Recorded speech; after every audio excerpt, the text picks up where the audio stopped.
Good evening, Florida, and welcome to Coastal Conservative News, where truth has a backbone and freedom still has a home. I'm Michelle Posey. And I'm Allie Leger. We're bringing you the bold stories, the real headlines, and the voices that matter most right here from the free state of Florida. That's right, from Tallahassee to the Suncoast, we're tracking the political shifts, community victories, and constitutional battles shaping the future of our state and, of course, our nation. All right, so buckle up. It's time to get informed, get fired up, and get involved. This is CCN, Coastal Conservative News. All right, let's kick things off with your week in review.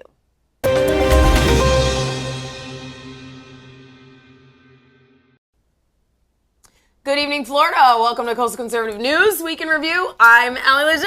And I'm Michelle Posey. Tonight, we're stepping beyond the political headlines to bring you the stories that impact your everyday lives, from wildlife and public safety to sports, culture, and community developments across our great state.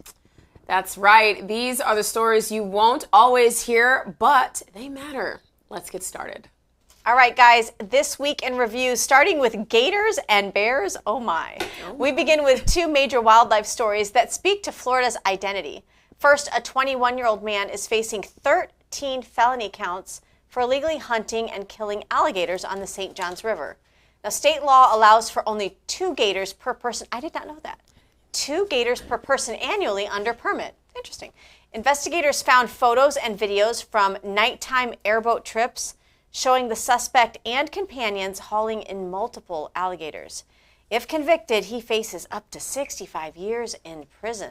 Is he like trying to make gator boots and gator purses? I mean, a good handbag once in a while, but that's a lot. Gators are not just symbols of Florida. They're critical to our ecosystem. As conservatives, we believe in stewardship, hunting within the law, respecting limits, and preserving our state's natural heritage. Absolutely. Also, under the conservation spotlight, Florida's first black bear hunt in a decade, scheduled for December, is facing legal challenges. Conservation groups argue habitat loss, not overpopulation, is behind rising bear encounters. Now, the state says the population has climbed to about 4,000, and the hunt is necessary for management. Take a look. This is reflected across North America, where almost all jurisdictions with resident black bear populations have regulated bear hunting seasons, and their populations are stable or increasing. Of the 6 states that do not hunt bears, Florida has the most bears at more than 4,000, followed by Connecticut at 1,200. The remaining 4 states estimate their populations at 250 or fewer bears. Wow, this isn't just about hunting rights. It's about balancing growth, safety, and science. Florida has to lead on both conservation and community protection. In Big Cypress National Preserve, researchers documented a bizarre moment. A Burmese python regurgitating put your supper down. Okay, let me just say this one more time. A Burmese python regurgitating an entire deer during a cold snap. And I thought I had indigestion because pythons are cold-blooded and low temperatures slow the digestion, causing the deer to decompose internally. I didn't know this was part of the job, Ellie. It's a graphic reminder of how invasive species struggle under certain conditions and how climate can be a tool in controlling them. Florida wildlife managers may use this data to craft new strategies to limit python spread. That's exactly what we like to hear, possible solution. Yeah, just don't mess with our climate. Let's not do that. No, let's not do that. Let's not do that. I'm trying to figure out how they would actually do that. I don't know. How would you put them in a freezer? I don't know. It's just interesting because it's warm here in Florida all year round. So very interesting. I would like to know how that is going to happen. Oh, okay, you can eat now. In Lake County, tempers flared at a commission meeting over dedicating Schofield Road as the Charlie Kirk Memorial Highway. Why is there issue with this? Yeah. The chambers were packed with supporters and opponents, and the public comment period quickly turned chaotic.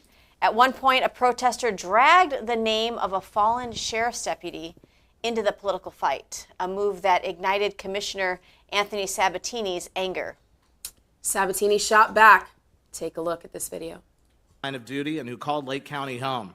That person is Lake County Deputy Bradley Michael Link. Wouldn't it be more suitable and ideal to have a memorial to honor someone who fought to serve and protect us. Have a true, actual Lake County resident who was a brave American hero. I hope you believe, as I do, in supporting. We had 3 minutes. And our local law enforcement. And let me just tell you this, in these dark dystopian times, let's remember Deputy Link, and let's look at the Are we at 3 minutes? unite and not divide us, and that includes you, Mr. Sabatini. How dare you use that deputy's name for your petty political argument? How dare you? All right. How dare you? All right. Disgusting. You're a disgusting person. How dare you? Unbelievable, man. All right. I got it. All right. His words drew headlines, but they also underscored the tension in the room. In the end, commissioners voted unanimously to move forward with the Charlie Kirk Memorial dedication.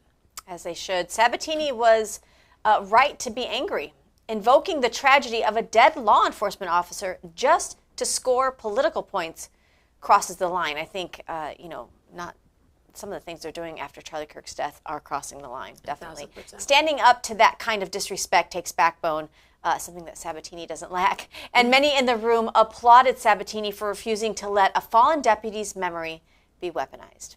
And while that story was making headlines, another one of Florida's is speaking outrage. This time, it's about State Attorney Monique Worrell, a prosecutor backed by George Soros.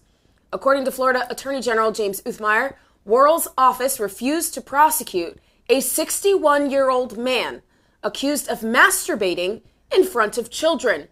Even more disturbing, she also dismissed a case against another man caught with pornography, including videos of infants and toddlers being raped. Examples here with State Attorney Monique Worrell, where she has decided not to press charges in some of the most gruesome and horrific child predator cases.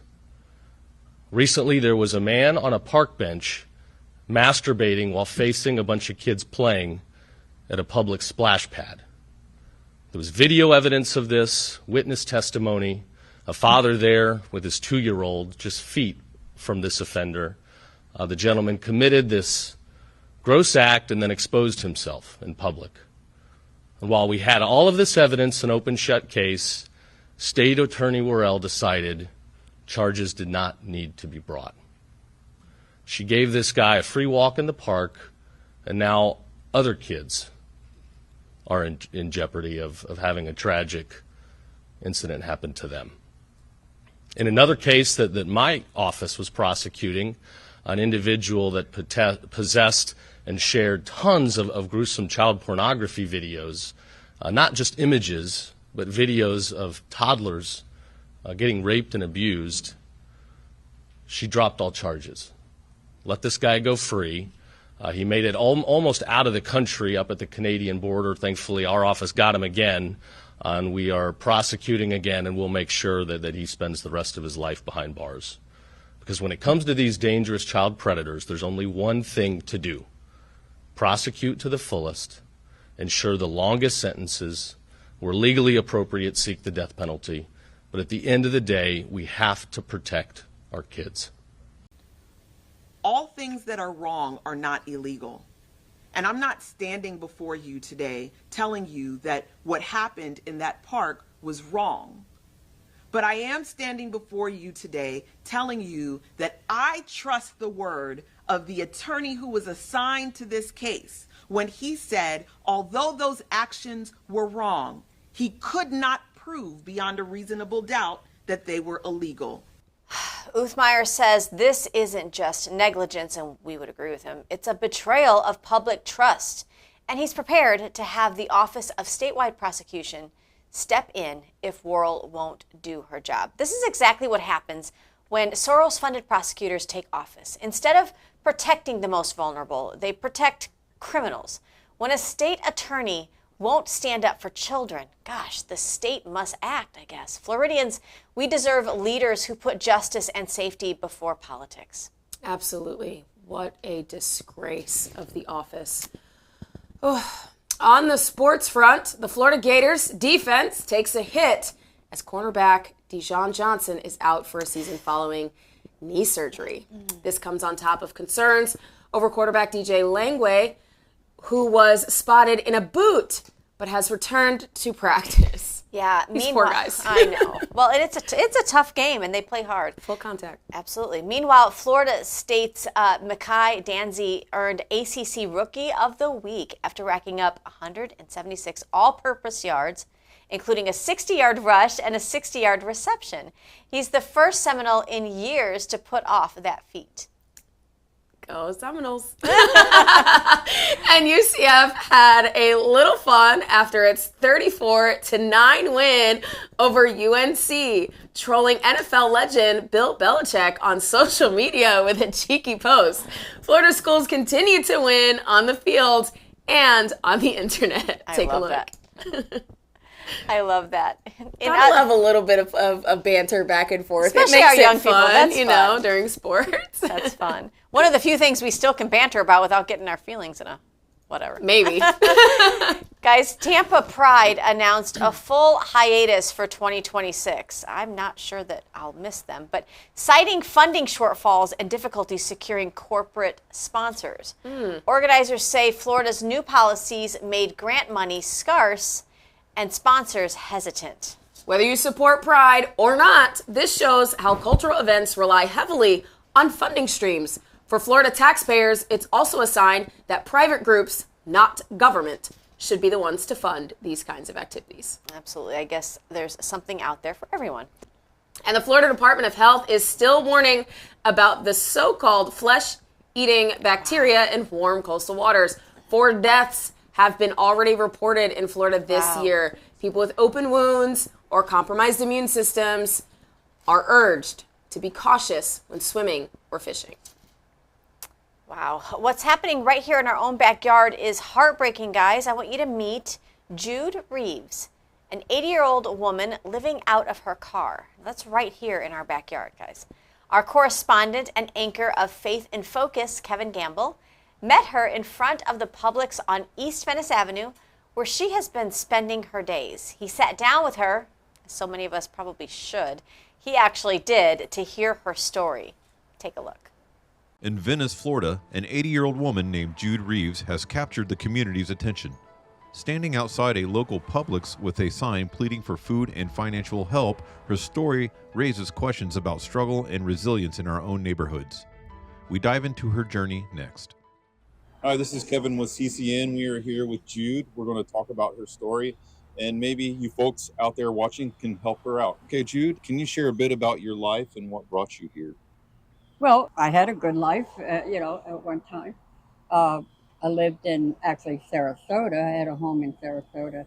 My husband and I, like I said, we were in the ministry up in New York State. Then we came to Florida on vacation, visit my parents. And I said, if I get a job, I'm going to stay. So I did. And my husband helped out in the church in Port Charlotte. And he was a carpenter. He did carpenter work. And then things just seemed to fall apart. He come home one day, said he didn't believe in the Bible anymore. And he got into police work. And it just wasn't good for me. So we got divorced in 81. And then after a while, things just kind of fell apart from me. I was in senior housing in Sarasota when the COVID hit, and I was helping a lot of people and everything, but the new manager that took over, she didn't like me. She didn't want me to be friendly to people. And we, had a disagreement and everything, and she told me to leave. So I left. And that started things going bad for me. I became homeless. I didn't have a car at that time. So it was pretty rough. I finally did get a car and I moved away. I moved to Tennessee, and that didn't work out either. I have family there. My mom and dad, we grew up in New Jersey. My mom and dad had 14 children, and we were in a Christian home. We went to church all the time, but I don't know, things just were tough there. So I left. I did. I left at a very young age. My family, they don't want nothing to do with me. If I called them, they wouldn't give me the time of day. So you have no support system at all? No, none whatsoever. So what What challenges are you facing right now? Well, right now, I'm helping a lady right now here in Venice. She had a stroke and everything. Very nice lady, and she's let me stay at her house right now. She doesn't want me sleeping in the car. Yeah. Thank the Lord for that. Amen. And I've been doing a lot of work for her. So what does a typical day look like for you? A typical day would be, get up in the morning and get ready for the day and whatever she need, like clean the house, mop the floor. I would like to try to work, a little job or something. Yes. But I had back surgery in March, and something went wrong. I'm having a pain over here. I do get a small check next week from the state of Florida. Okay. $353. And I get Social Security on the 3rd of each month. But I bought that car. I had to have something to live in. That's why I have no money right now. So what's been the hardest part of your journey and what keeps you going? It's simple like that. God is my light, I always say I have high beams at the end of the tunnel. I couldn't get this far if it wasn't for him because I'm 80 years old. Unfortunately, I have 2 children that don't want nothing to do with me. My daughter told me to go pitch a tent. In Sarasota, they have a tax force, and they're supposed to help you, but they don't. They just want to get rid of you. Yeah. That's how it is everywhere. They just want to get rid of you. I mean, if the police see me sleeping in the car, they're not going to say, "Oh, we'll help you find something." No, they just say, "Get going." Have they like knocked on your window before? Or? No, not here. No, in Sarasota. No, I was in Manatee look? County, and the cop came and told me to get out of Manatee County. He said, "Across the street is Sarasota. Go over there." But that's how it is. No 80-year-old should be forced to live alone and homeless, no matter what their past looks like. This is not dignity, and it's not what the community should stand for. Here at CCN, we believe in helping our neighbors. That's why we've set up a Give, Send, Go to make sure Jude can at least survive the next couple of months with food and basic needs. Yes, it should be our state government's responsibility to ensure seniors don't fall through the cracks, but we can't sit back and wait. We're setting up this Give, Send, Go, and we invite you to join us. Donate whatever you feel led to give. Every bit makes a difference. The Give, Send, Go link is below and will also be in the description.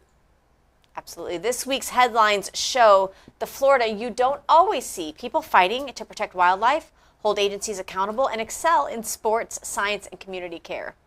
We're proud to tell those stories because when Florida leads, America notices. And when citizens step up, the state shines even brighter. That's right. That's all for this week's Week in Review.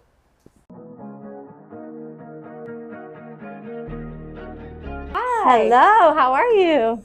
We are here to get an IV. An IV. I heard you have an IV room? Yeah, absolutely. You just head right back this way. Awesome. Thank you.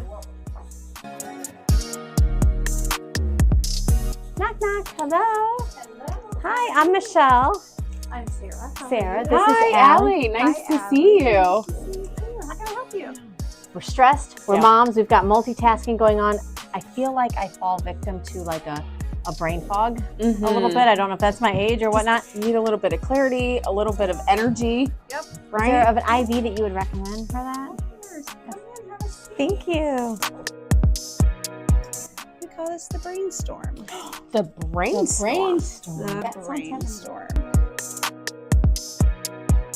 Come visit We the People Health and Wellness Center, Where medical freedom exists. Up next, we have Raj Dorsami with our Suncoast community segment.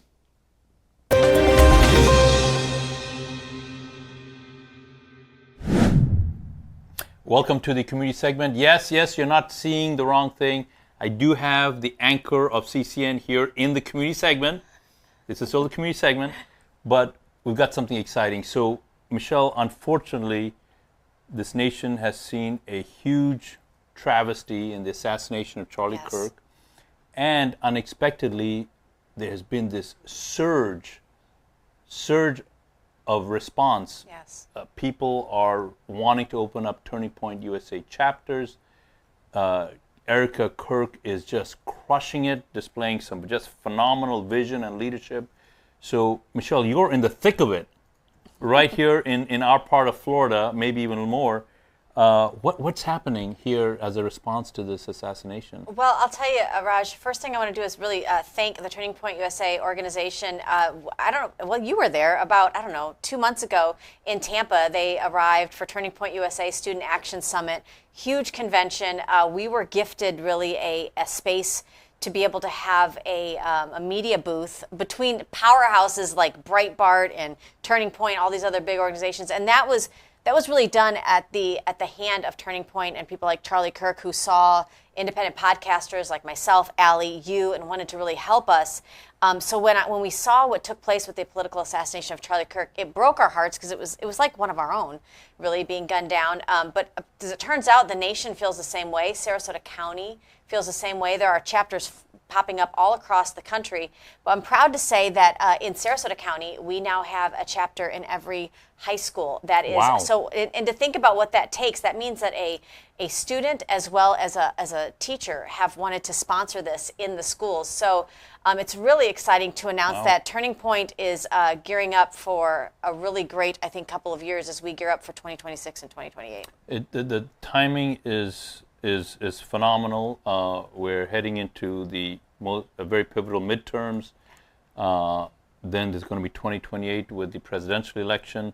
But bring it back here, like you talked about, because your focus, CCN's focus, has been this part of Florida. Yes. And I'm hearing amazing numbers. I don't know if it's true, but I was in a conversation, and in this conversation, right here in Sarasota County, they said 60,000 people reached out to Turning Point USA. That's just the public, not the schools. So I'm not aware of such a strong, visceral response like that. So talk to me a little bit about, you said there's a chapter here, there's some ideas here. What are some of the things that you guys are speculating on? And could you also maybe go into the event that's taking place on October 14th, right in our neighborhood? Absolutely. So the fact that there are Turning Point chapters starting in every high school those are independent, separate chapters that will function under the guidance of Turning Point USA. The important thing for people to understand is that Turning Point USA is a 501c3. They have an action arm, which is a more political component. So all of these chapters that are being started in schools are not political. They're going to be covering topics like the Constitution, I love America. Why do I have a Second Amendment right? Again, as I'm saying this, a lot of people are nodding their heads going, that sounds like the right platform. Well, it is the right platform because we're Americans. It's not right or left. It should be something that we should be allowed to talk about in our schools. So that's the important thing as far as the schools go. What I am proud to announce is that in partnering with Turning Point USA, we will have I'll be the director of the Turning Point USA Sarasota County headquarters, which will actually be housed right here in Venice. What that does for us, Raj, it allows for us to collaborate with the schools, their individual chapters, on anything they may need.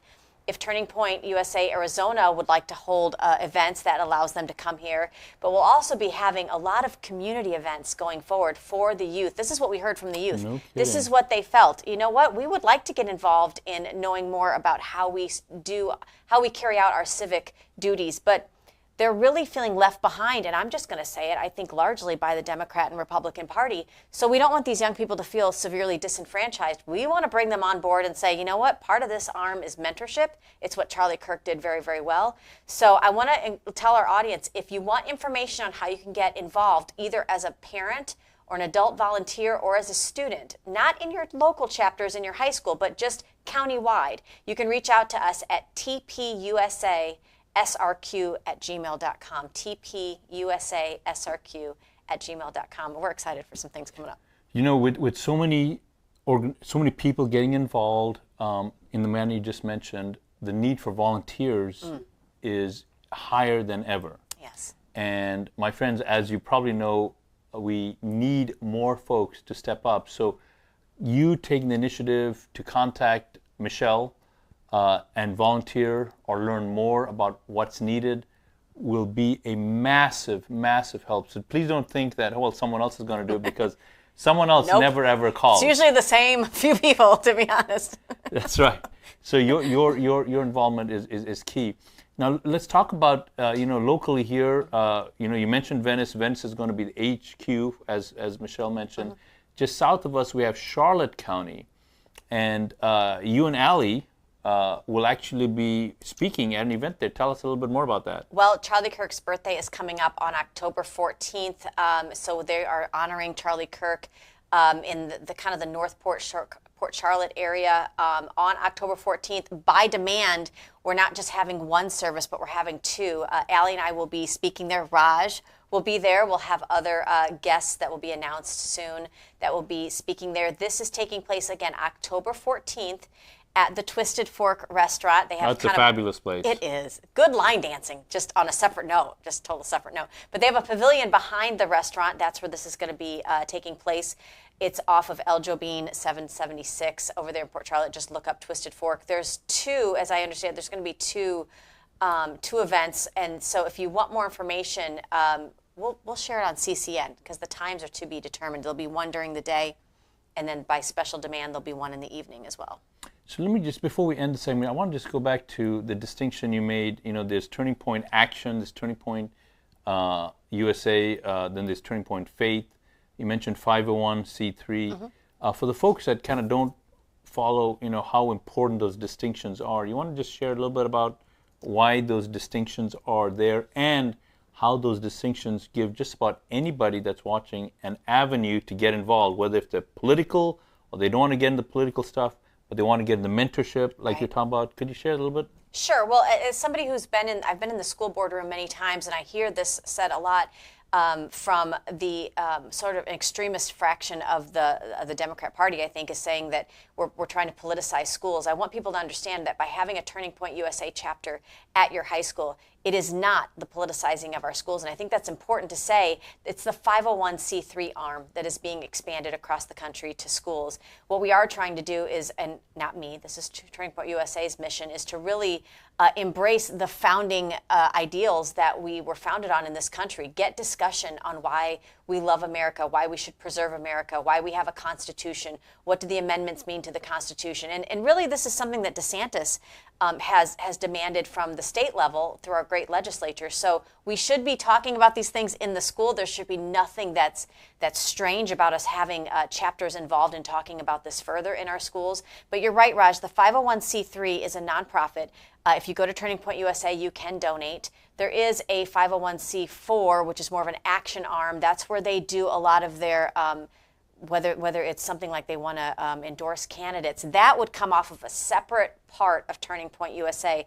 So it's important to know, because as somebody who's directing the chapter here, the headquarters in Sarasota, we're not endorsing candidates. We're not talking about, we're not endorsing policy. If there's something that's going to be passed here on the state level during the legislative session, our job is not to advocate for or against. It's simply to educate. And then what these students or parents or leaders do in their own private time is what they do in their own private time. But there's definitely the opportunity for the community to get involved and to donate. I want you guys to reach out to me if you're interested in either donating or donating your time or a financial resource. tpusasrq@gmail.com. And Raj, if I could just say really quick, we're going to have a special event October 12th. So that's Sunday, because this honoring Charlie Kirk event is on the 14th. That's a school day. We wanted to find a way for children and for our communities that have families to be able to get together at Maxine Barrett Park, which is right here in Venice. It's oceanfront. We're going to have an event coming up where we're going to honor Charlie Kirk. October 12th. Mark your calendars. We'll have more information. If you'd like more information, please go to please email me at tpusasrq@gmail. My friends, a huge opportunity. So many times you've been in conversations, as have I, where people are complaining about young people, and there's a lot of topics that fits in that conversation. Here in front of us, through what TPUSA and Michelle are doing right here in Sarasota County, is an opportunity to speak to the hearts of the next generation. These are going to be the future mayors, future law enforcement, future police chiefs, future legislators, future presidents. They need to hear from you, and an opportunity to help mentor that generation is right in front. So please make sure you contact Michelle at that email address. Thank you so much for being here, Michelle, on the community segment. You got to come back again. I like being on this side of it. This is kind of fun. Right. And I was about to say back to you, Michelle and Allie, but I'll just say back to you.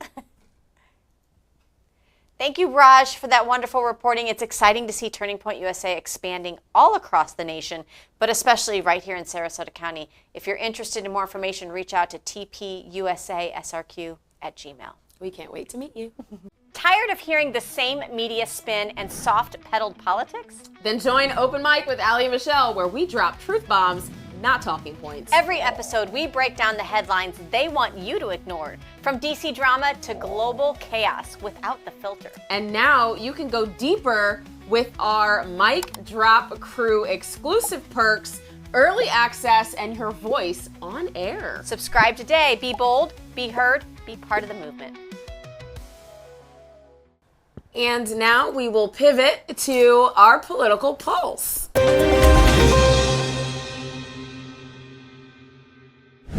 I'm Michelle Posey. And I'm Allie Leger. Tonight we're bringing you the most important and underreported political stories from across the Sunshine State and policies shaping our communities, the leaders making headlines, and the issues that matter to your family. Let's jump right in. Feet first, here we go. Governor Ron DeSantis announced that Success Academy, New York City's highest performing charter school network, is expanding to Florida. The first campus will be open in Miami. The governor said this on X, quote, "Florida leads in education because we believe that every student should have access to schools that best meet their needs. And greater charter schools like Success Academy are crucial to achieving that," end quote. This is another milestone for Florida's Universal School Choice program. By welcoming proven charter operations, the state is doubling down on competition, accountability, and parental power. That's right.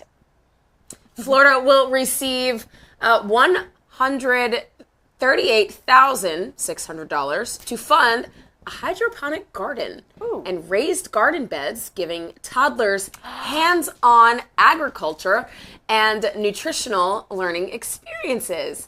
This is part of the state's medical autonomy and health access, MAHA, expansion announced by Secretary RFK Jr. It's an example of how Florida is weaving innovation into early childhood education, not just reading and math, but nutrition and healthy lifestyles. I think that is so great. I just see all these toddlers with dirty, I soil love it. hands. I know, it's so cool. It's so cute. It's so cool.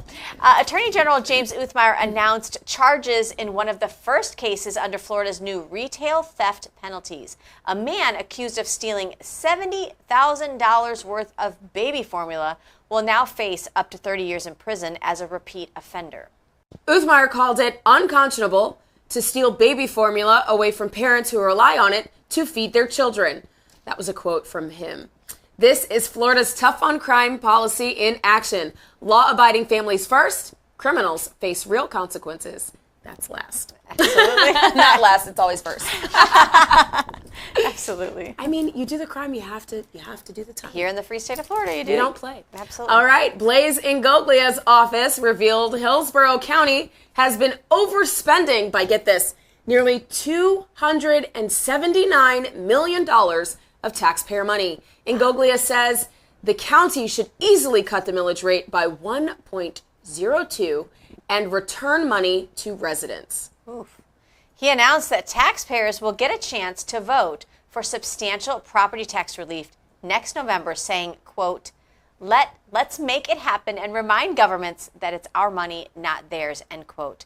This is direct democracy on fiscal responsibility. And I will say they had, just the other day, they had a roundtable where they were meeting with local governments because they're not trying to silence local governments. They want to hear what kind of impact this will have on local governments. So I love that they're hearing both sides of the argument. That actually helps a whole lot. It does. When you get both sides of the story, because there's a lot of sides that are saying that it is government overreach for our CFO to come in and say how they are supposed to run their cities and their towns. Yes. But when you have this much amount of fraud, waste, and abuse, it is a problem. And so we applaud our CFO for doing such a great job, and the DOJ committees that exist in these communities that are really trying to figure out where this waste is coming from and how to effectively fix it. Yes, so and I think we should all join together to say we're gonna root out the government abuse and waste while not cutting on the services that rely on government spending And locally. when are we going to Doge our school boards? Oh, just saying. Putting that out there. Guys, state investigators are looking into a fire at the Shabbat of Charlotte County Synagogue as a possible hate crime. Florida has pledged zero tolerance for anti-Semitism. Expect updates from law enforcement as evidence develops. These stories fit into a larger picture this week. Florida continued to lead an open carry after a court ruling. The Attorney General's office launched a portal for citizens to report political violence. Wow. And the state university system reaffirmed that celebrating violence on campus will not be tolerated after the tragic assassination of our nation's most well-known in our time civil rights leader, Charlie Kirk. Yeah, definitely sad he's gone. It's a pattern of prioritizing law-abiding citizens, free expression, and accountability. From early education to higher education, from local tax relief to cracking down on retail crime, Florida is setting a model for other states to follow. And now we'll go to Kevin for this week's Faith in Focus.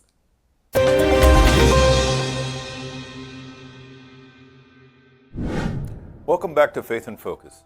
Today we're diving into something that bridges the gap between the chalkboards of mathematicians and the sacred pages of Scripture. Have you ever stopped to wonder why 2 + 2 = 4 not just on Earth, but in the farthest reaches of the cosmos? Why the laws of logic hold true whether you're pondering them in a quiet chapel or amid the stars? These aren't just human inventions, they're abstract, immaterial realities that scream of a divine intelligence. From a Christian perspective, they point us straight to the Logos, the eternal Word who orders all things. Stick with me for the next few minutes as we unpack this, drawing on the brilliant insights of philosopher of science, Stephen C. Meyer, and even a nod to quantum cosmology. Let's get started. You see, logic and mathematics aren't like the chair you're sitting in or the coffee mug in your hand. They're not physical objects you can touch, weigh, or ship in a box. They're abstract ideas that exist in the realm of the mind. They're immaterial, transcending the stuff of atoms and molecules. And here's the kicker. They don't depend on us as humans to exist. The law of non-contradiction, that something can't be and not be at the same time, was true long before Aristotle scribbled it down. Pythagoras' theorem governed triangles in the void of space eons before the first pyramid rose in Egypt. These truths are universal, binding the entire universe in an unbreakable web. As a Christian, this hits me right in the heart of Romans 1:20, where Paul writes that God's invisible qualities, his eternal power and divine nature have been clearly seen from the creation of the world, being understood from what has been made. The laws of logic and math, they're part of that what has been made, etched into the fabric of reality as fingerprints of the Creator. They didn't pop into being with the Big Bang, they predate it, holding the cosmos together like the wisdom of God himself. Now, let's bring in Stephen C. Meyer, whose work in Return of the God Hypothesis has been a game changer for me in thinking through this. Meyer argues that the very existence of these abstract entities demands a mind behind the universe. He points out that in physics, we keep discovering how finely tuned the laws of nature are to allow for life, but those laws themselves are mathematical at their core. Listen to this. Meyer writes, the laws of logic and mathematics are abstract, universal, and necessary truths that govern rational thought and the structure of reality itself. They are not contingent upon the physical world or human minds. Rather, they presuppose a rational mind, the divine mind, that grounds them. Think about that. Meyer isn't saying God is just a nice add-on to the equations. He is the foundation. Without a transcendent mind, how do these immaterial laws even fit so perfectly with the material world? It's like the universe is a symphony, and math is the sheet music, but who composed it? Meyer drives this home when he discusses the fine-tuning argument. If the universe is a product of mindless chance, why does it conform so precisely to abstract mathematical principles that no blind process could anticipate or invent? From a faith perspective, it's the world made flesh, the logos of John 1:1. In the beginning was the Word, and the Word was with God, and the Word was God. That word isn't just poetic. It's the rational structure undergirding everything. But let's push this even further into the wild frontiers of modern science. Quantum cosmology, no less. This is where things get really exciting and a bit mind-bending. In quantum attempts to explain the origin of the universe, theorists rely on something called a universal wave function, backed by the Wheeler-DeWitt equation in superspace. Now get this, the mathematical apparatus, this elegant wave of equations, is said to pre-exist the physical universe. The universe, with all its stars and galaxies and you and me, emerges as a consequence of mathematics that was already there, humming away in some eternal now. I came across this insight in Meyer's discussions, but it echoes what the pioneers themselves are grappling with. Not the pop science headlines, but the heavy hitters like John Wheeler and Stephen Hawking. And most people know Stephen Hawking was not a Christian. As Meyer highlights in his book, these models inadvertently flip the script. Instead of matter birthing math, math births matter. And that leads to a profound, almost uncomfortable question. Meyer notes that the physicists at the forefront, like Andre Linde, who pause and say, wait a minute, doesn't that imply, aren't we then saying maybe inadvertently that there's a mind behind the universe? Even Hawking, the great skeptic, tumbled into this realization. He once mused, what is it that puts fire in the equations and gives them a universe to describe? It's a haunting line, isn't it? Hawking's own models lean on these pre-existing mathematical truths to explain the cosmos, but he can't shake the feeling that something or someone breathes life into them. From our Christian vantage point, that fire is the Holy Spirit, the breath of God animating his creation. As Meyer puts it, quantum cosmology does explain the universe, but only by invoking a mathematical structure that stands behind it all. A structure that cries out for an intelligent source, not blind necessity. So why does this matter for us today? In a world that often pits faith against science, this is our bridge. The universality of logic and math isn't cold, indifferent fact. It's evidence of a personal God who loves order, who invites us to know him through his beauty of his design. It reminds me of Psalm 19. The heavens declare the glory of God. The skies proclaim the work of his hands. Next time you balance your checkbook or gaze at the stars, remember, those truths aren't accident. They're whispers from the eternal mind. That's our focus for today, friends. Thanks for joining Faith in Focus. Until next time, keep seeking the truth. God bless. Thank you, Kevin. It's interesting that an elegant web of mathematical equations pre-exist the universe, and this really requires a mind, and that mind is God. Thank you for keeping our faith front and center as always. Fantastic. For Coastal Conservative News, I'm Allie Lachey. And I'm Michelle Posey. We'll see you next week at 7 p.m. That's right. God bless you, and God bless the great state of Florida.